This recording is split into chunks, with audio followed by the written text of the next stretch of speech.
Welcome to my YouTube channel biology classes. So students, आज की classes में हम लोग डिस्कशन करेंगे जीवाणु भोजी वायरस के बारे में, यानी बैक्टीरियोफेज वायरस क्या है इसके बारे में हम लोग क्या करेंगे, डिस्कशन करेंगे। इससे पहले वाले क्लासेस में हम लोगों ने देखा था कि टीएमवी वायरस क्या है, टीएमवी वायरस क्या है इसके बारे में देखे थे। बट आज की क्लास में हम आप लोगों को बताएंगे कि ये बैक्टीरियोफेज वायरस क्या होते हैं। चलिए देख लेते हैं कि बैक्टीरियोफेज वायरस क्या होते हैं। और एक चीज़, ये इस सेकंड चैप्टर का क्या होगा, एकदम लास्ट टॉपिक होगा। इसके बाद एक छोटा सा टॉपिक और बचेगा लाइकेन, और ये लाइकेन वाला जो लेक्चर है ये इसको मैं कल सुबह 9 बजे क्या कर दूंगा, अपलोड कर दूंगा। और शाम को 9 बजे रात्रि में क्या होगा, तो 9 बजे रात्रि को टेस्ट होगा, जो कि मैं ऑनलाइन आऊँगा और टेस्ट सारे लोगों के लिए, तो आप लोग तैयार रहिएगा। चलिए देखते हैं, स्टार्ट करते हैं वीडियो को कि आखिर जीवाणु भोजी क्या होता है, जिसको इंग्लिश में बैक्टीरियोफेज कहते हैं। कुछ विषाणु जीवाणुओं पर परजीवी होते हैं, उन्हें जीवाणु भोजी कहते हैं। मतलब कुछ ऐसे वायरस होते हैं जो जीवाणुओं पर क्या होते हैं, परजीवी होते हैं, उन्हें क्या कहते हैं, उन्हें जीवाणु भोजी कहते हैं। मतलब ऐसा विषाणु जो जीवाणुओं के अंदर रह करके अपना जीवन क्या करते हो, व्यतीत करते हो, या उनसे भोज्य पदार्थों को क्या करते हो, ग्रहण करते हो, ऐसे विषाणु को क्या कहते हैं, तो ऐसे विषाणु को कहा जाता है जीवाणु भोजी कहते हैं। ठीक है, बात कर लेते हैं जो बैक्टीरियोफेज वायरस है, यानी जो जीवाणु भोजी है, इसकी खोज किसने की थी। तो जीवाणु भोजी की खोज सर्वप्रथम फ्रेडरिक डब्ल्यू ट्वार्ट ने इंग्लैंड में सन 1915 में किया था। किसने किया? तो फ्रेडरिक डब्ल्यू ट्वार्ट नामक वैज्ञानिक कहाँ किए थे खोज? इंग्लैंड में किए थे। किस सन में किए थे? तो 1915 ईस्वी में किए थे। ठीक है, पहली बात इसमें क्या बताइए, इनकी खोज सर्वप्रथम कौन से वैज्ञानिक, तो फ्रेडरिक डब्ल्यू ट्वार्ट नामक वैज्ञानिक ने इंग्लैंड में क्या किया था, इंग्लैंड में 1915 ईस्वी में जीवाणु भोजी के बारे में बताया था, या जीवाणु भोजी की खोज की थी। एंड सेकेंड वैज्ञानिक कौन है, तथा फेलिक्स डी हेरेल ने सन 1917 ईस्वी में फ्रांस में की थी। अब देखिए यहाँ पे फेलिक्स डी हेरेल नामक जो साइंटिस्ट थे, उन्होंने 1917 ईस्वी में बैक्टीरियोफेज को फ्रांस में खोजा था।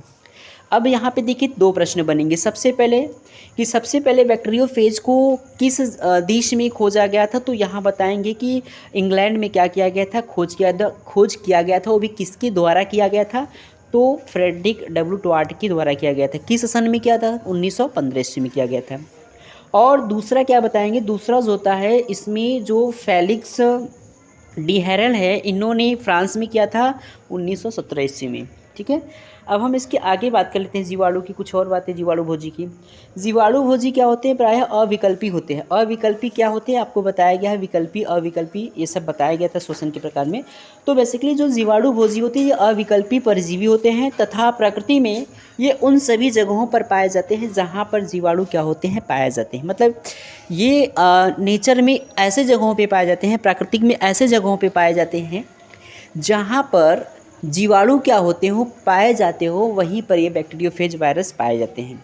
ठीक है, सेल सिंगर ने बताया कि जीवाणु भोजी न्यूक्लियो प्रोटीन के बने होते हैं। यानी अब आपसे ऐसा प्रश्न पूछा जाए कि बताइए जीवाणु भोजी को किसने बताया था कि जीवाणु भोजी जो होता है यह न्यूक्लियो प्रोटीन के क्या होते हैं, बने होते हैं।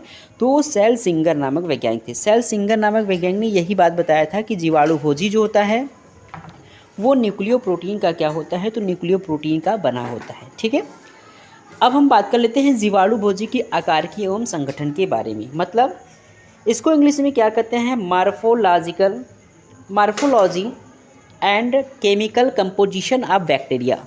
जीवाणु भोजी का आकार की मतलब इसकी क्या संरचनाएं हैं और उनके कौन कौन से संगठन हैं, इसके बारे में हम लोग क्या करते हैं, डिस्कशन करते हैं। ठीक है, एक चीज़ मैं आपको बता देना चाहता हूँ कि ये क्लास 11th का चैप्टर नंबर 2 चल रहा है, और ये चैप्टर नंबर 2 का आखिरी टॉपिक होगा। इसके बाद एक छोटा से और टॉपिक होगा जो कि वह एकदम लास्ट होगा, जिसका नाम होगा लाइकेन। लाइकेन ही छोटा सा टॉपिक है, आज ही मैं उसको बता डालता, बट वीडियो काफ़ी बड़ी हो जाती, इसलिए मैं इस लास्ट वाले टॉपिक को क्या करूँगा, कल की क्लासेस में, कल सुबह क्लासेस ये में क्या कर देंगे, हम उसको पढ़ा देंगे, जो है कि सुबह 9 बजे। तो आप वहाँ कल सुबह तैयार कर लीजिएगा, 9 बजे तैयार रहिएगा देखने के लिए, और इस लेक्चर को देख करके इस चैप्टर को कंप्लीट कर लीजिएगा। और कल रात्रि 9 बजे को क्या होगा, टेस्ट होगा क्लास 11th वालों के लिए। तो क्लास 11th के जितने भी स्टूडेंट हैं सभी लोग 9 बजे लाइव आ जाएंगे, जुड़ जाएंगे सभी लोग, और सभी लोग टेस्ट देंगे, जिसका रिजल्ट मैं अगले दिन जो इसको बताऊंगा आप लोगों को। तो टेस्ट के लिए तैयार रहिएगा, क्योंकि बहुत मेहनत से अगर आपको पढ़ाया गया है तो आप उसका टेस्ट भी दीजिएगा, टेस्ट बिल्कुल मत छोड़िएगा, ठीक है। चलिए स्टार्ट करते हैं। तो देख लेते हैं, जीवाणु भोजी एक विशिष्ट संरचना होती है। जीवाणु भोजी में क्या होता है? जीवाणु भोजी में एक विशिष्ट संरचना होती है। साधारणतः ये टैडपोल के आकार के या शुक्राणु की तरह एक सिर एवं पूंछ के में क्या होते हैं? विभाजित होते हैं। टैडपोल क्या होता है? तो टैडपोल बेसिकली एक लार्वा होता है। अगर टैडपोल से आप समझ में नहीं पा रहे हैं तो आप सीधे सीधे कहिए कि शुक्राणुओं के क्या होता है? शुक्राणुओं की तरह होता है। जिस प्रकार से शुक्राणु में सिर होता है, ग्रीवा होता है और पूंछ होता है, ठीक उसी प्रकार से बैक्टीरियोफेज में क्या होता है? शीर्ष होता है और क्या होता है? पूंछ होता है। इस प्रकार से क्या होता है? शीर्ष एवं पूंछ में क्या होता है? यह विभाजित होता है। और इनका जो सिर होता है ये क्या होता है? गोल या षटकोणी होता है। षटकोणी आप जानते होंगे, षटकोणी का मतलब क्या होता है। तो इनका जो सिर होता है वो कैसा होता है? गोल या कैसा होता है? षटकोणी होता है, ठीक है। अब हम आगे बात कर लेते हैं इसके। अगर हम जीवाणु भोजी के प्रकार की बात करें तो आकृति के आधार पर जीवाणु भोजी मुख्यतः 3 प्रकार के होते हैं। पहला क्या है? द्विसंधि फलकी हो जाएगा। दूसरा क्या हो जाएगा? बहुफली हो जाएगा। तीसरा क्या हो जाएगा? तंतुनुमा हो जाएगा, ठीक है। इकोसाहेड्रल हो जाएगा। दूसरा क्या हो जाएगा? पॉलीहेड्रल हो जाएगा। तीसरा क्या हो जाएगा? फिलामेंटस हो जाएगा। तो सबसे पहले हम बात करते हैं द्विसंधि फलकी की बात कर लेते हैं। इनमें सिर और पूंछ ये दोनों क्या होते हैं? तो इनमें सिर और पूंछ दोनों के दोनों क्या होते हैं? अनुपस्थित होते हैं, ठीक है। मतलब ऐसा बैक्टीरियोफेज जिनमें सिर और पूंछ ये दोनों क्या होते हों? अनुपस्थित होते हों, उन्हें क्या कहते हैं? उन्हें द्विसंधि फलकी कहते हैं, ठीक है। अब बात कर लेते हैं इसके दूसरे प्रकार की। दूसरा प्रकार क्या हो जाएगा? बहुफली, जिसको इंग्लिश में क्या कहते हैं? पॉलीहेड्रल कहते हैं। इनमें सिर एवं पूंछ क्या होते हैं? ये दोनों क्या होते हैं? इसमें उपस्थित होते हैं। तीसरा क्या हो जाएगा? तंतुनुमा, इसको इंग्लिश में क्या कहते हैं? फिलामेंटस।